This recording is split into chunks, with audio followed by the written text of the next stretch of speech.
கச்சதீவை விஜய் கேட்டிருக்கிறார் என்பதற்காக சொல்லியிருக்கிறீர்கள். உங்களுடைய ஜனாதிபதி வந்து கச்சதீவை தரமாட்டார் என்று நாங்க சொல்லுறோம். கச்சதீவை மட்டுமில்ல யாழ்ப்பாணத்தையுமே தமிழகத்துக்கு கொடுக்க சொல்லி.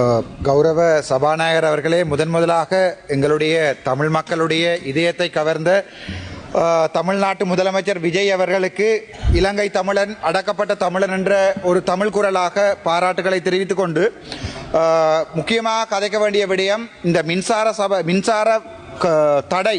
அது வந்து வடக்கு மாகாணத்தில் தீவு பகுதிகளில் மின்சாரம் என்பது வழங்கப்படுவது இல்லை என்பது ஒரு மிகப்பெரிய குற்றச்சாட்டு.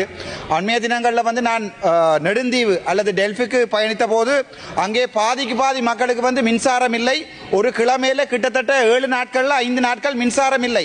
ஸோ இந்த தீவு பகுதிகளில் நீங்கள் கச்சதீவை விஜய் கேட்டிருக்கிறார் என்பதற்காக சொல்லியிருக்கிறீர்கள். உங்களுடைய ஜனாதிபதி கச்சதீவை தரமாட்டார் என்று நாங்க சொல்லுறோம். கச்சதீவை மட்டுமில்ல யாழ்ப்பாணத்தையுமே தமிழகத்துக்கு கொடுக்க சொல்லி தமிழக மக்கள் எங்களை பாதுகாத்துக் கொள்வார்கள். ஆகவே எப்போது எங்களுக்கு தீவு பகுதிகளுக்கு மின்சாரம் எப்போது